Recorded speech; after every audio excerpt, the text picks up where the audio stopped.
Oi, Cami. Oi, Rejane. Boa noite, Lauren. E Rosivane, a Cris Nardi, o Ju, Daibride, tudo bem com vocês? Carol, sempre presente, né, Carol? Oceane, a Anne, lá de Bagé, tudo bem, Anne? Eu vi que tu também participou da outra live passada, obrigada. Lá de Bagé. A Dani Monteiro também, né? Uma baita TO também. A Paty Vanelli, mãe dos nossos pacientinhos. A Andressa, mãe da Julinha. A Viganó. Todo mundo, que coisa boa ver todo mundo. Vamos aqui a Cami Pedron. Beta. Tudo bem, Dai? Obrigada. Pamela. O que aconteceu aí? Só minha câmera. Deu. Não tinha virado? Hoje eu também Só um pouquinho. comecei a gravar com a câmera virada pro lado. De Boa vez em noite, quando dá uns tilt, né? acontece. Ai, oi, Gabi, boa noite. Oi, Tia Lu, Obrigada tudo bem? por estiver aqui. Hã? Tá fazendo boba comigo. É, olha que coisa Ela boa. Então, gente, hoje a gente vai falar sobre os aspectos sensório-motores, né? Então, a Camila Pedron, ela faz parte da equipe da Joy, né? Ela é fisioterapeuta e uma baita fisioterapeuta, diga-se de passagem, né? E ela também, além de fazer parte da equipe, né, de atendimentos, a Cami também é coordenadora, né, junto com a Camila Viganó, né? Então nós temos como coordenadoras de equipe duas Camilas, né? Então uma fono e uma físio, né? Então hoje a gente vai conversar então com a Camila Pedron, fisioterapeuta. Certo? Cami, quer te apresentar um pouquinho então e dizer um pouquinho do teu histórico aí de profissional para as pessoas poderem te conhecer melhor? Posso falar sim. Então, eu sou Camila, eu sou fisioterapeuta formada há 5 anos aqui pela UX, Universidade de Caxias do Sul. Pós-faculdade, eu fiz a minha formação direcionada, então, para neuropediatria, fazendo cursos dentro da área do conceito neuroevolutivo do Bobat. O último que eu fiz foi junto com a abordagem da integração sensorial, no Rio de Janeiro, que me acrescentou muito e facilitou muito o meu trabalho. Estou trabalhando na Joy fazem 2 anos, num Uhum. trabalho crescendo e agora assumindo a questão da coordenação junto com a Cami Viganó, que é a fono, junto com a Carol. E está sendo bem bom seguir esse trabalho com eles. Que bom. A Cami, ela nos dá uma baita ajuda aí, né, nas questões sensoriais também, né? Então, ela ajuda bastante aí a equipe inteira também junto com o olhar, né? Graças aos cursos que ela tem, né? Para parte toda de desenvolvimento e intervenção mesmo sensorial. Então, gente, hoje é o que vai pautar a nossa live, o nosso bate-papo, né? Por que é tão importante o desenvolvimento, né, sensório-motor?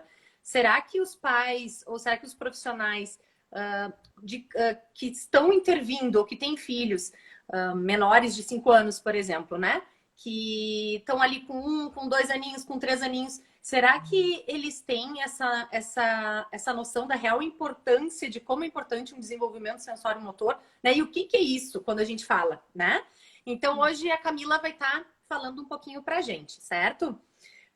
A gente vê muito em laudos, né? Pareceres. A criança tem atraso no desenvolvimento neuropsicomotor, né? Ou atraso no desenvolvimento. Então, a Cami vai nos explicar hoje o que é isso. O que é um atraso no desenvolvimento neuropsicomotor, Cami? Então, para a gente começar a conversar um pouquinho, a gente precisa entender o que é o desenvolvimento neuropsicomotor. Quando a gente fala em desenvolvimento infantil, a gente tem que prestar atenção e estar atento às várias áreas que ele compreende. Então, desde a gestação tudo que a mãe passou durante aquela gestação, questões emocionais, questões de estresse, estímulos que ela viveu, experiências que ela viveu naquela época, até a questão pós-nascimento do bebê. E aí entra também a questão dos estímulos que vão ser oferecidos para esse bebê, o ambiente em que ele vai estar vivendo, o contato que ele vai ter com outras pessoas, com brinquedos, enfim. E E as por isso, emoções né, que ele vai gente? sentir. Por isso que a gente pergunta, né, numa anamnese, né?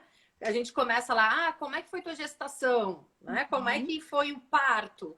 Né? O bebê precisou ou não ficar internado depois do parto? A mãe precisou tomar medicação, porque isso tudo vai influenciando no desenvolvimento, né, durante a gestação, que também pode influenciar após o nascimento. Sim, com certeza. As experiências que a mãe passa, tudo que acontece com ela, pode diretamente influenciar no desenvolvimento do bebê, tanto por uso de medicações, como de experiências, às vezes, um pouco mais estressantes, isso tudo pode estar influenciando, sim. Por isso que Uhum. quando a gente faz a anamnese inicial, a primeira entrevista com a família, a gente precisa de um histórico bem detalhado sobre tudo o que aconteceu, para a gente estar associando os fatos que ocorreram com o que a gente está enxergando na criança hoje, né? Isso. E muitas vezes os pais têm um pouco de dificuldade, né? E não digo nem só os pais, mas alguns terapeutas que sejam de outras áreas, né? Que não entendam muito das questões mesmo sensorimotoras, né? Então, assim, hoje, para uma terapeuta ocupacional, para uma físio, é muito mais fácil enxergar alguns detalhes, né? De defasagem, de déficit, de atraso motor ou sensório, né, sensório motor, do que outros profissionais. E aí a gente acaba tendo que levar muito em consideração isso, porque como o desenvolvimento sensório-motor ele interfere no desenvolvimento como um todo, né? E como a gente falou já na live passada, interfere na fala, mas ele também vai interferir na escrita ali na frente, ele vai interferir na leitura e num processo de aprendizagem em geral, né? Uhum. Então, hoje é muito importante da gente poder identificar, né, se a criança tem um atraso ou não. Uhum. O que que hoje assim, tu quer falar já dos atrasos? Do que tem o desenvolvimento típico e atípico? Vou começar comentando sobre a questão de sequência de um desenvolvimento típico que a gente chama, né? Que Uhum, seria o que o bebê nasceu e a gente tem alguns marcos motores que a gente chama que o bebê tem que seguir, tem que preencher conforme ele for se desenvolvendo, né? Que seria mais ou menos assim. Aos 3 meses, o bebê tem que ser capaz de ter um controle de cabeça. O que é isso? Se a gente colocar ele deitadinho de barriga para baixo, e aqui eu trouxe o meu boneco para dar um auxílio pra gente. ô, bonecão, hein? A gente bota o bebê de cabeça, de barriguinha para baixo, deitadinho. Aos 3 meses, ele tem que ser capaz de manter essa cabecinha erguida e ser capaz de começar a virar para os lados para poder explorar o ambiente, explorar os brinquedos, dar atenção às pessoas que estão ao redor dele, aos estímulos de barulho, de fala, enfim, tudo isso. Uhum, uhum. Esse é um dos faz, então, a manutenção da postura da cabeça e a capacidade de conseguir movimentar para ter uma boa exploração visual do que está acontecendo ao redor. E muitas Isso vezes, né, gente, a criança não gosta muito de ficar de barriga para baixo, é, né?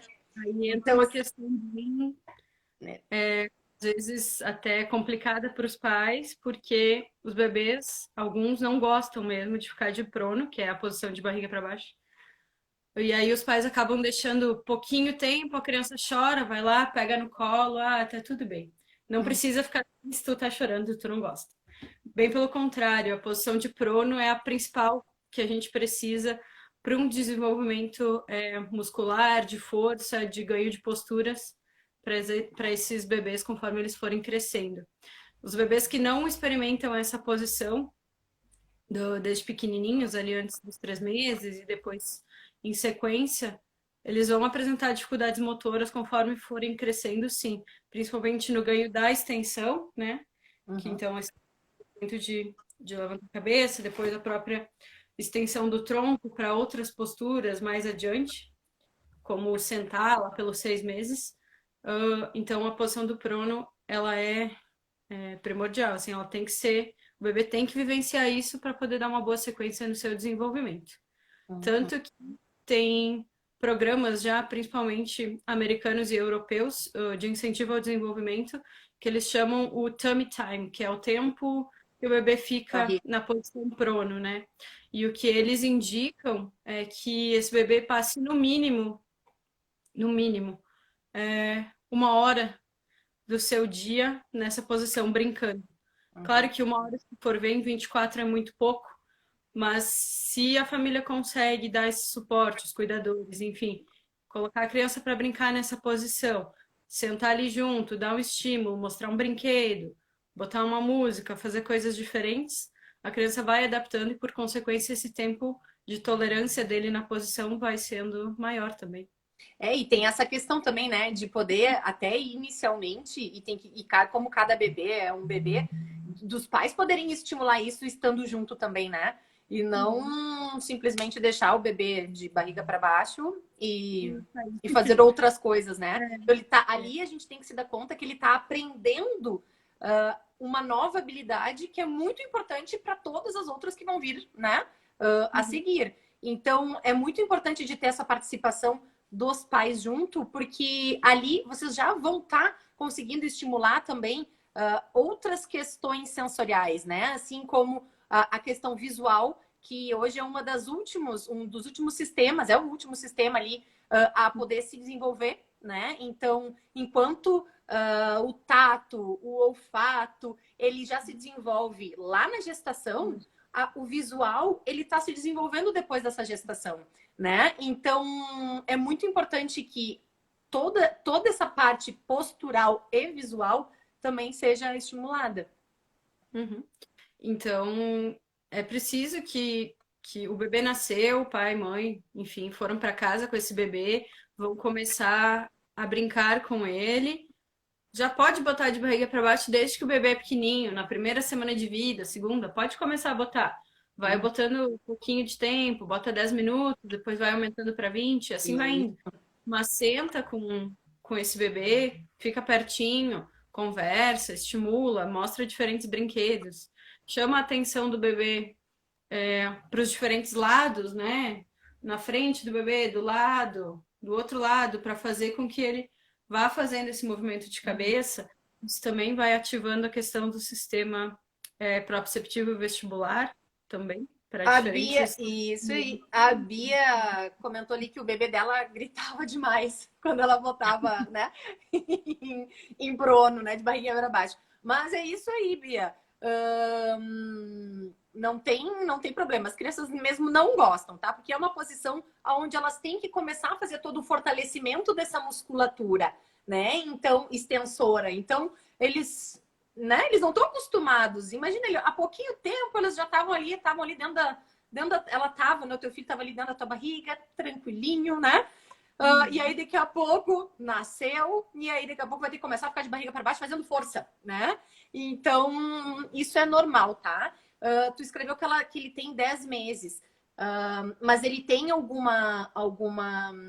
atraso, alguma coisa que tu nota? Ou hoje, porque com 10 meses, hoje a criança ela já tem que estar sentando sozinha, né? Já, às vezes, começando a ficar de pé, apoiadinha, tentando se levantar.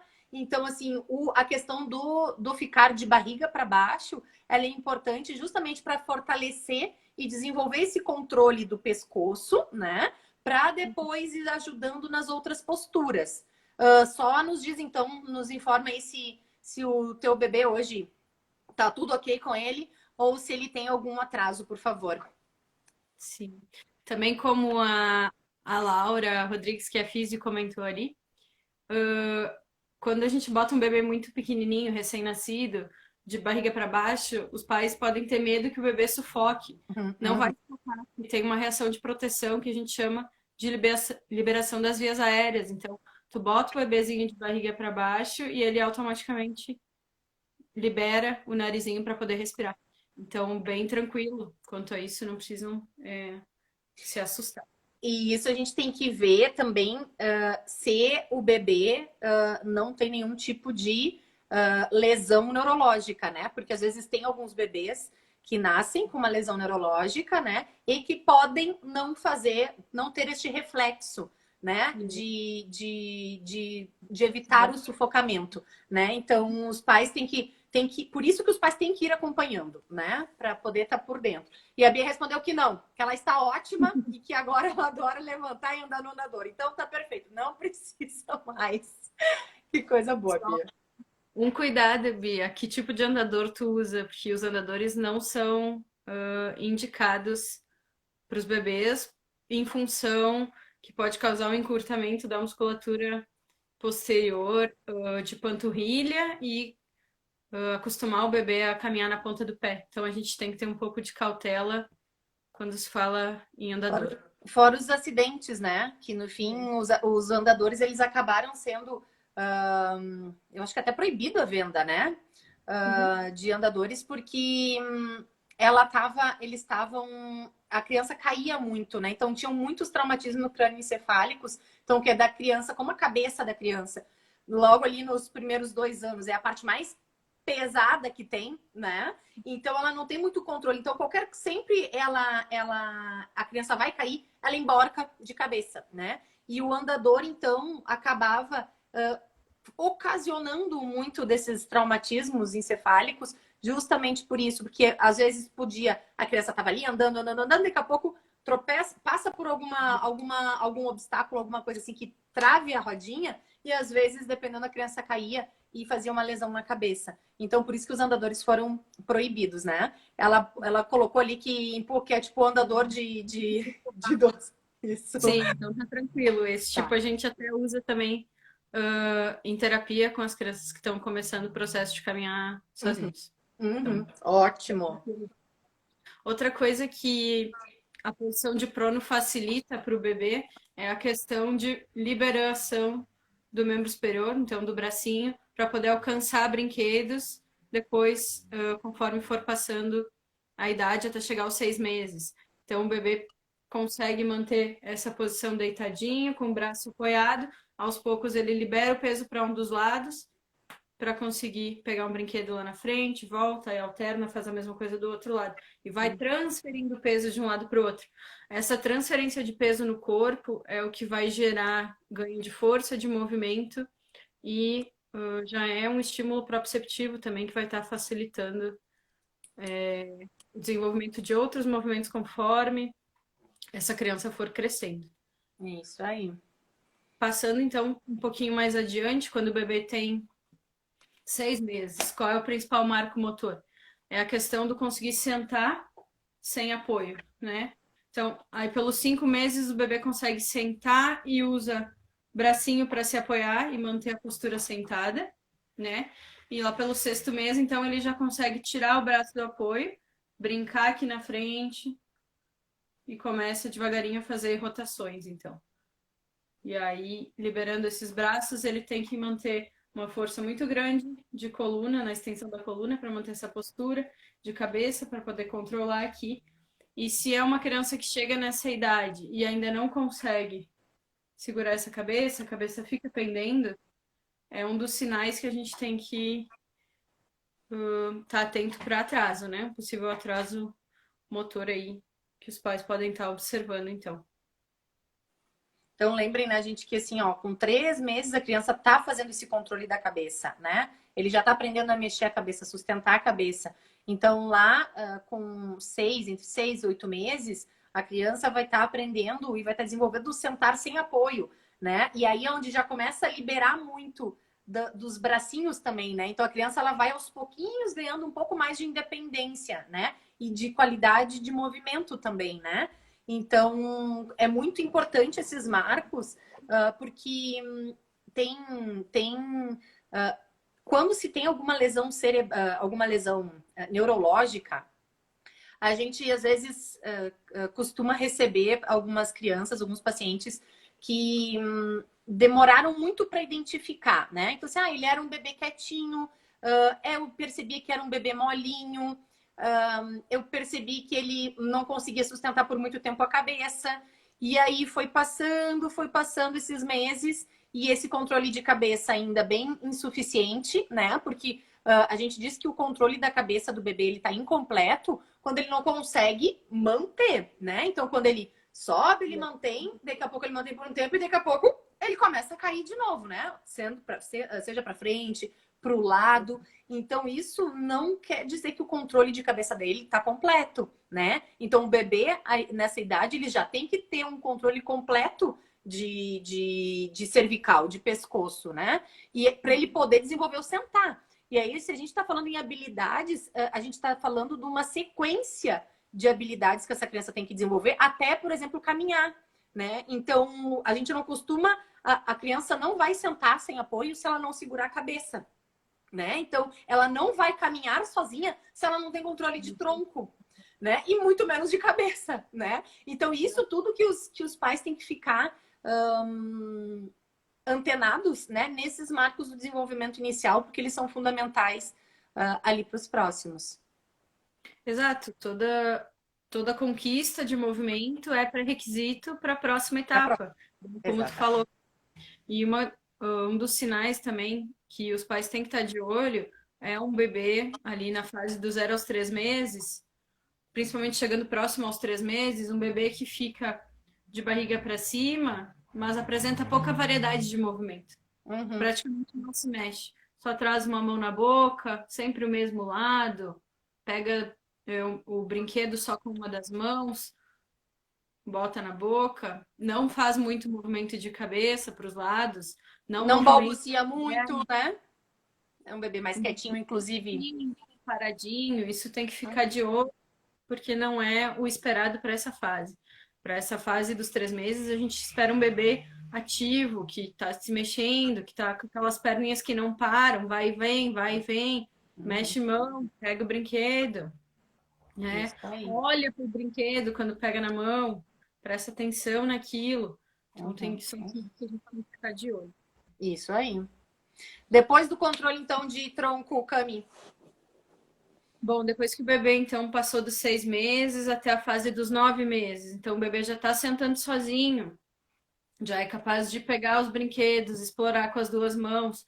Deixou cair, ele vai começar a pegar nas laterais, entrar com movimentos de dissociação, que a gente chama do tronco, né? O quadril fica numa posição, o tronco vai permitindo Tronco o gira, movimento né? e ele isso aí, vai conseguindo fazer o alcance dos brinquedos. A Uhum. questão ativa já está bem forte também nessa época, com balbucios, com gritinhos, com risadas. Então, são sinais também para que as famílias possam ficar de olho nesse bebê. Uhum.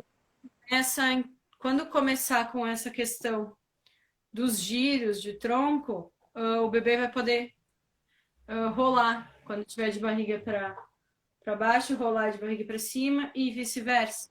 Também são questões importantes que Uhum. estimulam sistemas sensoriais, de propriocepção, de sistema vestibular, que acabam regulando a posição da nossa cabeça em relação ao corpo. Isso é bem importante para os bebês vivenciarem, é crucial porque vai influenciar depois se eles vão ser capazes de caminhar sem apoio, se eles vão ser capazes de estar lá caminhando, tem um objeto no chão, eu vi que o objeto está no chão, eu vou me abaixar para pegar e vou levantar sem cair. Então, tudo isso vai fazer diferença também. Tem uma pergunta da Cris ali sobre a questão de bebês prematuros, né? O bebê prematuro ele precisa ser estimulado para estar dentro do desenvolvimento motor esperado? Os bebês prematuros, a gente tem que ter um cuidado e um olhar um pouquinho diferente, né? A prematuridade, a gente sempre vai descontar as semanas que ele nasceu antes, né? Para poder saber qual a idade que o bebê tá, e daí tu vai julgar ele a partir daquela idade. Então, comportamento motor de acordo com aquela idade que ele está apresentando. E sim, bebês prematuros precisam de muito estímulo, não só da questão motora, mas principalmente da questão sensorial. São bebês que geralmente apresentam uma dificuldade sensorial de regulação muito importante, E né? hoje eu li um artigo, uma pesquisa que tava relacionando a questão da prematuridade com o atraso sensorial, né? Então, assim, com as dificuldades de processamento sensorial. E 75%, a pesquisa mostrou que 75% de bebês prematuros acabam tendo alterações sensoriais, de processamento sensorial, né? Então, isso vai diretamente influenciar na questão motora também, né? Se a gente parar para pensar de uma maneira bem geralzona, assim, né? Se a gente não sente o nosso corpo, se a gente não sabe o que está chegando de estímulo até nós, né? Como que a gente vai aprender coisas? Como é que a gente organiza todas essas sensações para transformar isso em movimento? Para transformar isso em habilidades mais refinadas, né? Então, por isso que toda essa parte motora, ela tem que vir junto com a questão do estímulo sensorial. Então, na live passada eu falei que saiu uma pesquisa, saiu não, já do ano de 2000, que quando a gente dá uma variabilidade grande de texturas, né, para um bebê, ele acaba desenvolvendo uma imunidade melhor, um sistema cognitivo e motor melhor, né? Então, assim, os aspectos sensoriais, eles vão estar sempre dentro, né, embutidos aí junto com todas as habilidades que a criança vai desenvolver, né? E o Éder, né, falou que os pediatras que deveriam instruir os pais sobre os marcos do desenvolvimento, né? E que ele colocou que isso não tem acontecido muito. E isso é uma coisa que realmente tem nos chamado a atenção, né?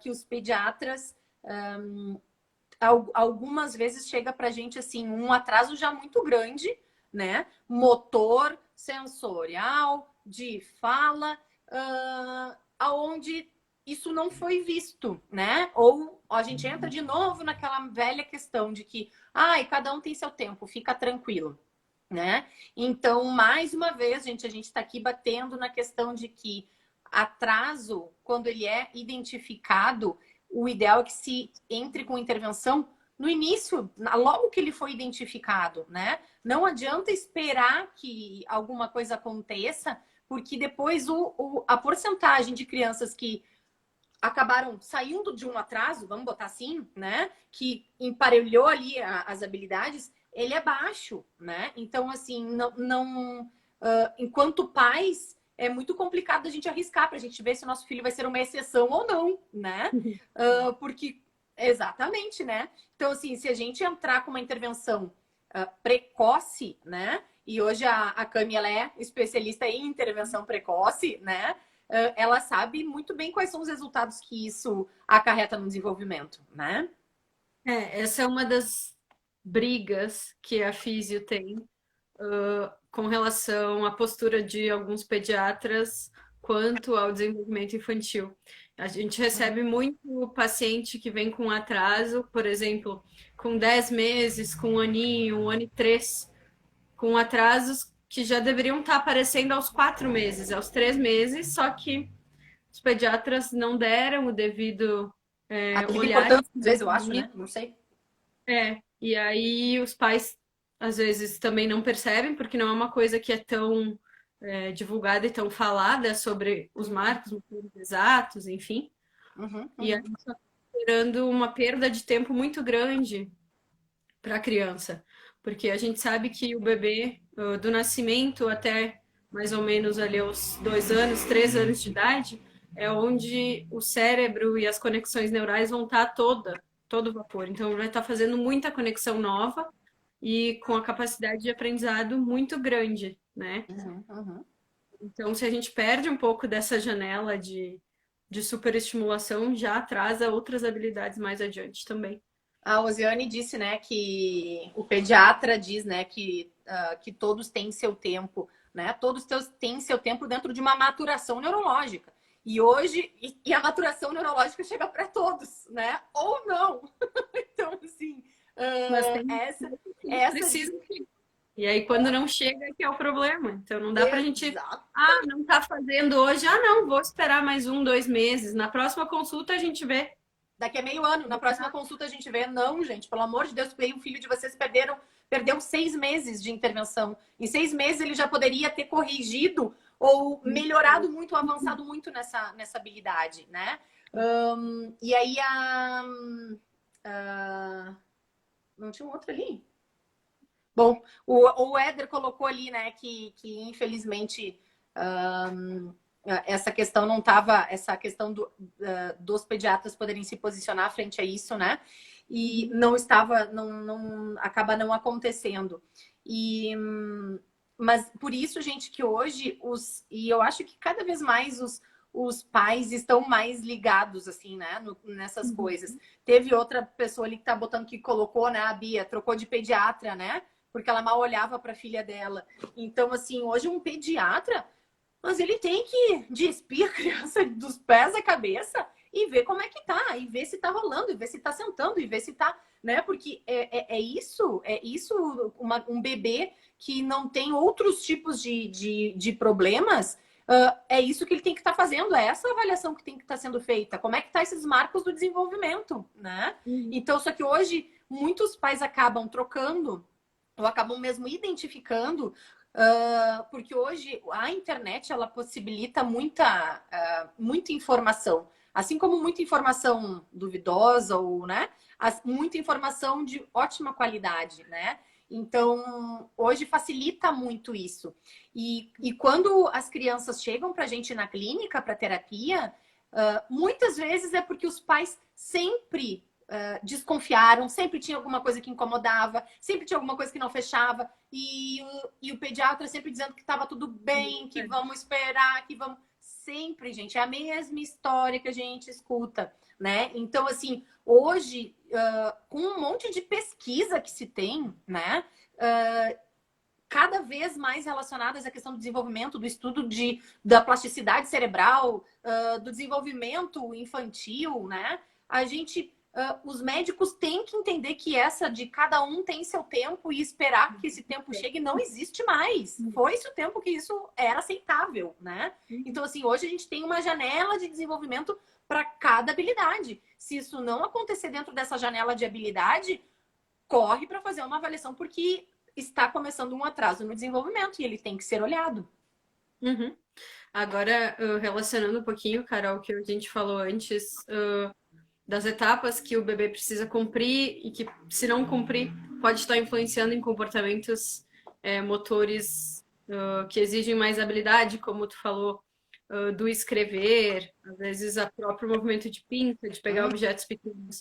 Se um bebê tá ali com seus 7, 8 meses em diante, tá rolando, mas não faz movimentos muito grandes, não explora muito brinquedo, não tenta trocar de posição, não é estimulado a fazer isso, quando ele for crescendo, pode ser que sim, que ele consiga caminhar no tempo esperado, que é até 1 ano e meio, né, de idade tem que estar caminhando sem apoio. Pode ser que ele passe por essa fase, vá passando, vai conseguindo se desenvolver. Quando chegar no movimento da escrita, pode ser que ele tenha dificuldade de pegar um lápis, pegar um giz, de fazer um movimento, de seguir uma linha, de copiar. Por quê? Porque não teve descarga de peso nas articulações suficiente para estimular essa musculatura a funcionar da melhor forma possível. Então, às vezes, a gente, principalmente na TO, isso, né? Uma criança com 5, 6 anos que está começando a entrar na questão escolar de alfabetização e está com muita dificuldade de escrever, de desenhar ali. E aí os pais ficam, nossa, mas ele se desenvolveu também, ele caminhou sozinho, ele fala, enfim. Ah, mas como é que ele era quando era bebê? Ele engatinhou bastante, ele explorou bastante o ambiente, ele trocava bastante de posição. Tudo isso faz diferença, a gente tem que prestar atenção nisso. O engatinhar, ele é muito importante, né? Ele é uma etapa que nem todas as crianças passaram, né? Pode falar um pouquinho pra gente aí sobre a importância desse engatinhar? Sim, então, o engatinhar é a posição que mais oferece exploração de um ambiente para a criança, né? Descarga de peso em todas as articulações, na palma da mão, no cotovelo, no ombro, força, a questão do movimento das escápulas, a questão dos quadris, força de glúteo, tudo isso está super envolvido nessa posição. Realmente tem bebês que não engatinham, sentam, viram um pouquinho para o lado, até fica na posição de gatinho, mas não desloca nessa posição. Às vezes desloca arrastado, né? Sentadinho e vai se empurrando, assim, vai deslocando. Aí não tem, talvez, tanta estabilidade na questão de cintura escapular, que a gente chama, né? Mas vai desenvolvendo também depois. Mas Fora que, gente, o engatinhar, ele oferece estímulos táteis, né? Sensoriais táteis, porque a criança vai ter que tocar no chão, a criança com várias partes do corpo, né? Inclusive com a palma da mão, né? Então, hoje, se a gente pegar palma da mão, sola do pé, são os locais que mais se tem receptores táteis no nosso corpo, né? Então, a gente vai receber estímulo tátil por tudo, né? Mas hoje, palma de mão e planta do pé são os lugares que mais a gente tem esses receptores táteis. E quando a criança está engatinhando, ela entra muito em contato com isso. Fora a questão proprioceptiva, né? Que está relacionada ao quê? Ao reconhecimento do corpo. Quando a gente faz uma descarga de peso, que é o quê? Colocar peso nessas articulações, né? Dissociando o movimento, que é poder botar uma perninha na frente da outra, junto com o bracinho na frente do outro. Isso é propriocepção que a gente está falando. E isso é muito importante para a noção de corpo do bebê, porque depois ele vai precisar de muita noção de corpo para poder fazer qualquer coisa. Uhum, Né? exatamente. Isso. Tem a Lucena, minha bebê tem 1 ano e 1 mês e não caminha, né? Ela não anda. Ela sempre se agacha para engatinhar. Mas ela ainda tá dentro do. Tá dentro ainda ali Esperado. do esperado, Lucena. Sim. Porque os bebês ali vão caminhar ali entre 1 ano e 1 ano e meio, né? Agora, se ela já tiver quase 2 e ainda não estiver caminhando, né? Aí já dá para começar a dar uma olhadinha, assim, o que, que pode estar acontecendo, por que, que ela não está caminhando ainda, né? É, e também ela tem que ver se ela já tá ficando de pé, tipo, tá se apoiando para ficar de pé, tá fazendo deslocamento lateral, que a gente chama, apoiadinha no móvel, no sofá, enfim, ela vai indo pro lado, vai conseguindo caminhar. Se ela tá fazendo isso, tu pode estimular ela ficando perto, pega um banquinho ou um outro balcão, enfim, o que tu tiver em casa de apoio, bota perto desse sofá e tira os brinquedos do lado que ela tá e bota do outro lado. E aí tu faz ela vir até ali, mesmo que ela apoie a mão no início para trocar de posição. E aí conforme ela for fazendo esse deslocamento interessada pelo brinquedo, tu vai deixando um pouquinho mais longe, aí tu vai fazendo com que ela se esforce mais para tentar pegar aquele brinquedo, sem precisar ir para o chão, deslocar, depois levantar de novo. E um outro recurso também, dependendo se ela já tem dependendo de como ela já consegue se locomover de pé, com apoio, aqueles carrinhos de supermercado de brinquedo, né? Às vezes o que falta é só um estímulo sensorial ali para dar uma segurança para a criança, né? Porque o equilíbrio ele tá ligado ao nosso sistema sensorial vestibular, que também precisa do proprioceptivo para sentir o corpo. E às vezes precisa do tato para poder dar esse sentimento de bom, estou equilibrada, tem alguma coisa me ajudando, né? Então, carrinho desses de bebê, né, de boneca, carrinho de supermercado. Às vezes a gente fazia umas adaptações com bambolê. Então a gente abria um bambolê e aí a gente deixava uma parte redonda e a gente juntava as duas pontas e amarrava ele, porque às vezes a criança só vai arrastando aquilo. E é o que ela precisa, às vezes, para poder se sentir melhor, sentir o corpo dela melhor e sentir que ela tem um equilíbrio melhor, para ela poder então começar a caminhar. Então, daqui a pouco pode ser, ou daqui a pouco mais um pouquinho ali na frente, pode ser que a tua bebê possa então estar fazendo uso disso, tu vai ver que facilita bastante. É verdade. Até como a Bea falou antes do andador que é no mesmo formato de um andador de adulto, tem alguns brinquedos que são assim. Então ele tem uma alça para a criança segurar e na parte da frente brinquedos de encaixe ou outras coisas. Então Uhum. você empurra aquilo ali, realmente dá uma segurança maior É e isso aí. permite mais liberdade de movimento também. É isso aí. O que mais, Cami? Uma coisa que eu não falei antes e agora eu lembrei, que o primeiro, digamos assim, processo sensório-motor que o bebê passa logo que ele nasce é fazer a coordenação na hora do mamar. Então, é o movimento de sucção com a deglutição e o respirar. Ele tem que associar esses 3 movimentos para poder conseguir se alimentar. E nesse processo de coordenação desses 3 movimentos é onde a gente tem, então, o primeiro processo de autorregulação do bebê, com a questão emocional, com a questão do contato visual com a mãe, com a questão sensorial tátil que ele vai estar sentindo ali, proprioceptivo, o calor do corpo, a temperatura, tudo isso vai começando a desenvolver a questão autorregulatória do bebê. E essa questão de autorregulação vai interferir em processos durante todo o crescimento desse bebê. Seja em momentos que ele estiver chateado, irritado, vai chorar demais, tá com fome, tá com a fralda suja, tudo isso vão sendo processos que vão sendo pré-requisitos um para o outro e que o bebê tem que passar para poder desenvolver uma habilidade completa, né? Isso aí. E, gente, assim, ó, durante, como a gente falou, né, Piaget diz que o bebê, né, de 0 a 2 anos, ele é sensório-motor, né? Então, assim, ele tá aprendendo uma variabilidade muito grande de movimentos e de interpretar sensações. Porque, assim, ó, o nosso sistema sensorial, ele só manda informações do nosso corpo, do corpo relacionado ao ambiente e do ambiente para o nosso cérebro.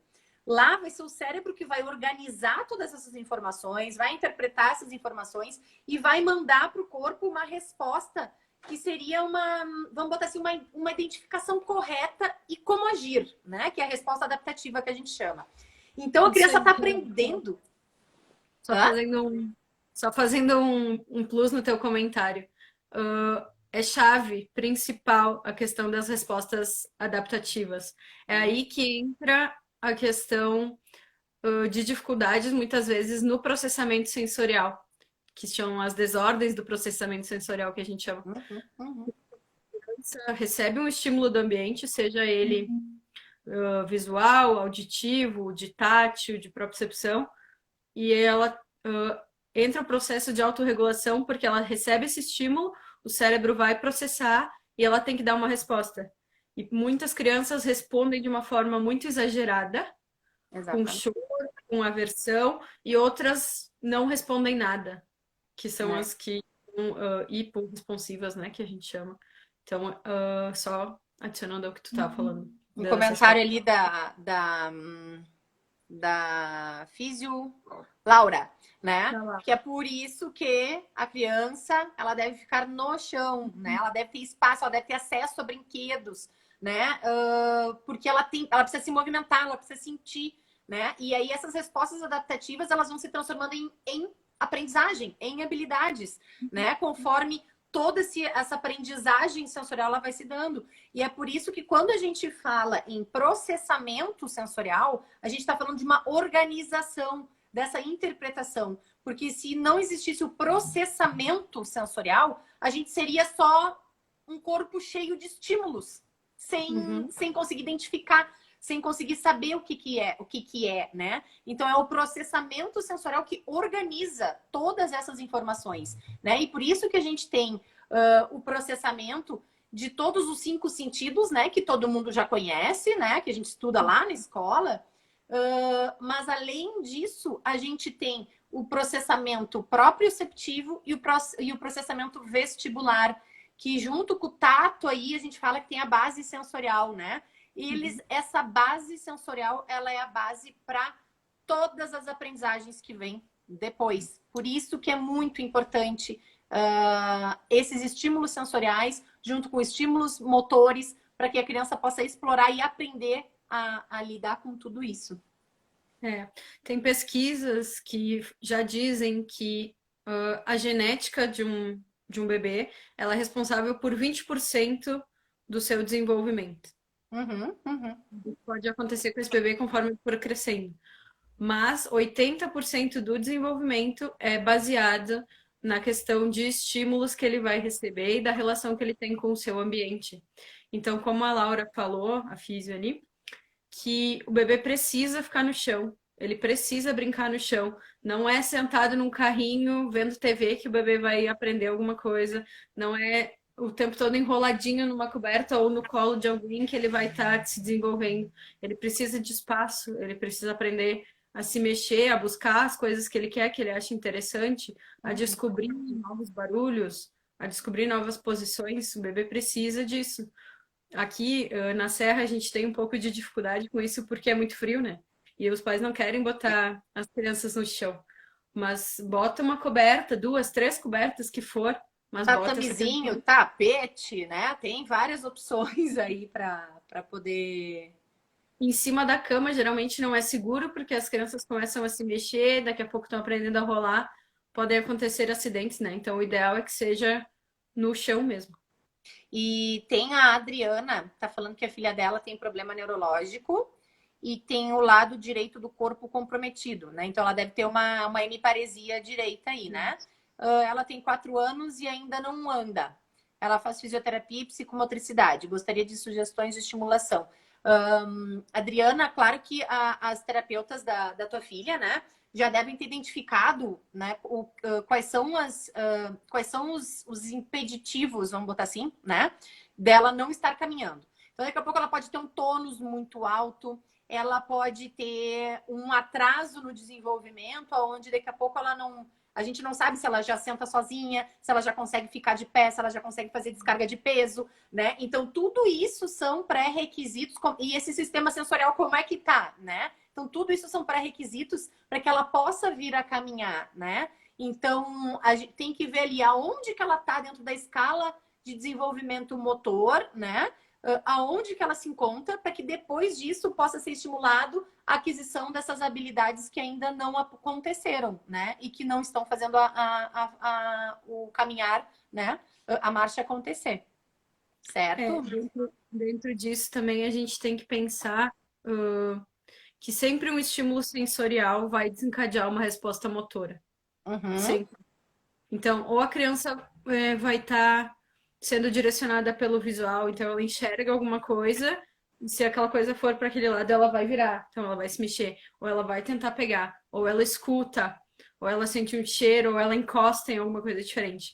Então, sempre um estímulo sensorial vai desencadear uma resposta motora. E Uhum. aí, em situação de terapia, a gente vai estar modulando isso com as crianças, né?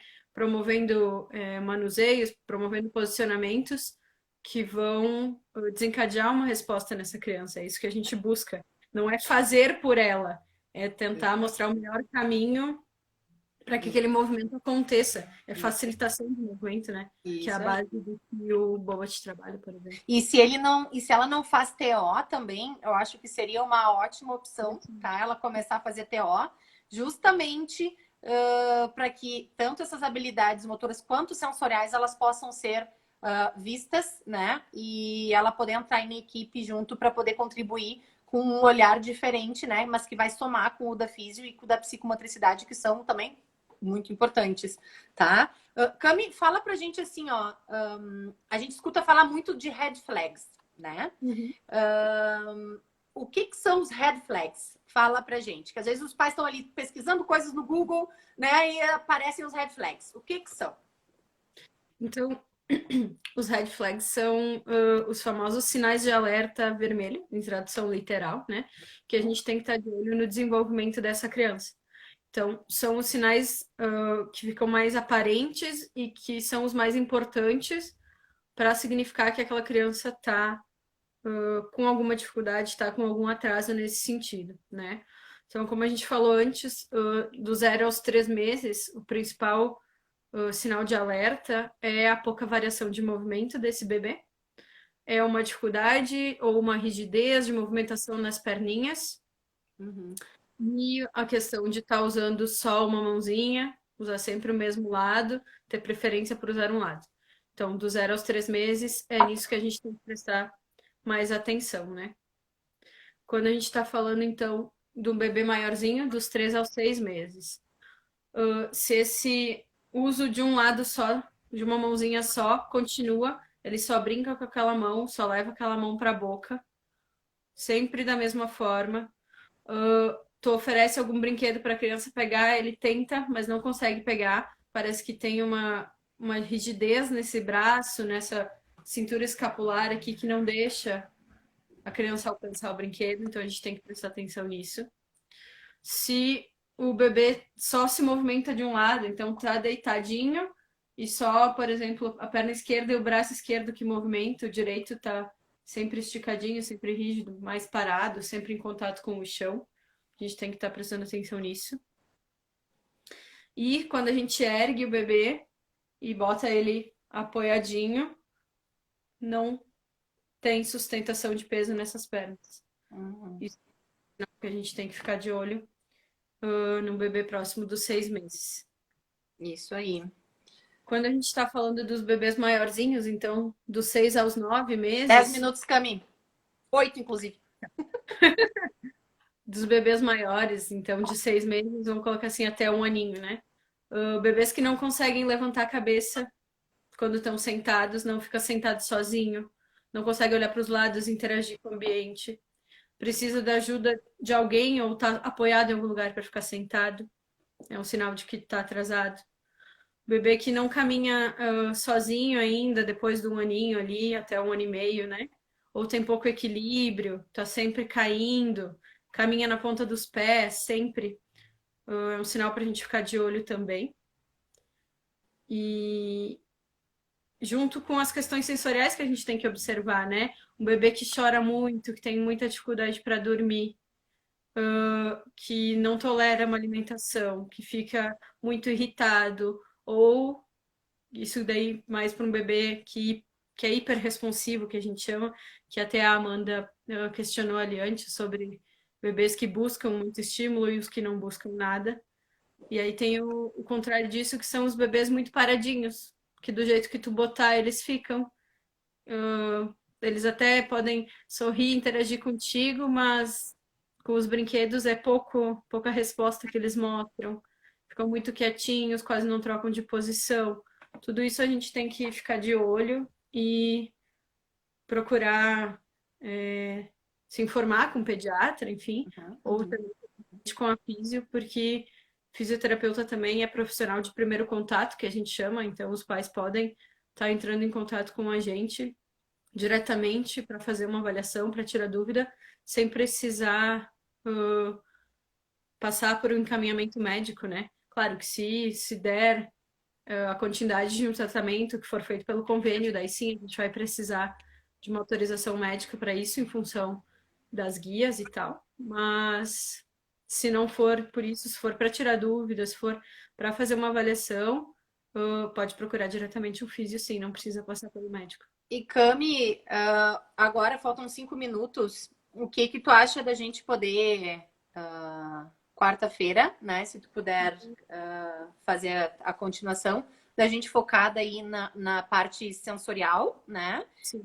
Desse desenvolvimento sensorial. E aí depois, então, de tu poder dar algumas opções, né? De estímulos sensório-motores, né? Então, de atividades sensório-motores para os pais e para os terapeutas que estão nos assistindo. O que que tu acha?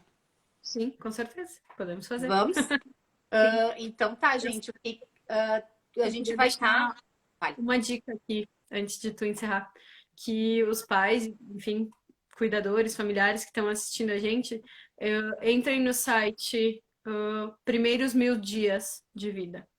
Pode botar no Google 1000 Dias, vai aparecer esse site. Ele é bem organizado em função do desenvolvimento infantil. Ele traz informações de estimulação, de nutrição, principalmente, e a importância do grande período dos primeiros 1000 dias de vida do bebê, que seria o período gestacional, mais o primeiro ano de vida, mais o segundo ano de vida do bebê. É bem complexo, tem materiais muito didáticos de fácil entendimento, que dão um suporte importante para a família. Assim, é bem legal. É um site confiável, né? Que ali vocês podem estar buscando várias informações.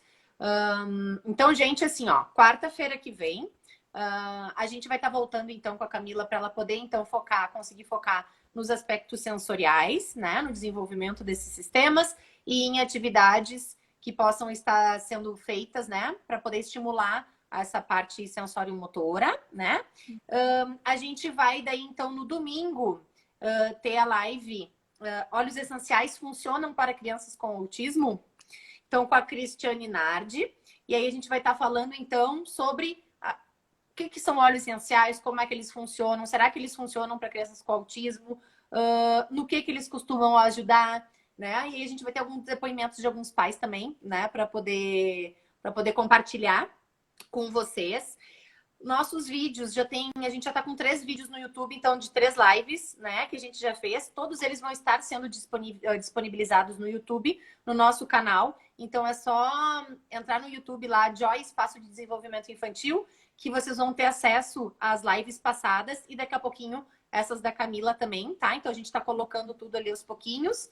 E todas as quartas e domingos, então, às 21h30, a gente tem live para poder falar sobre desenvolvimento infantil, sobre transtorno do espectro do autismo e tudo que está relacionado a essas 2 questões, tá bom?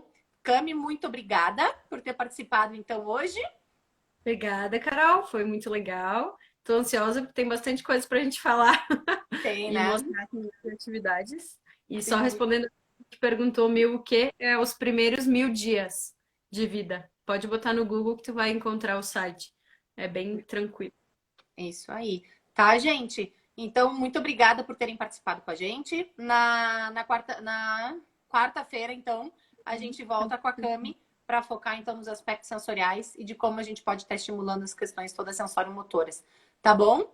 Boa noite para todo mundo, então. E a gente se vê, então, na quarta-feira que vem. Certo? Beijo para todo mundo aí. Boa noite. E até Boa amanhã, noite. Cami. Obrigada. Até amanhã, Carol. Até mais, gente.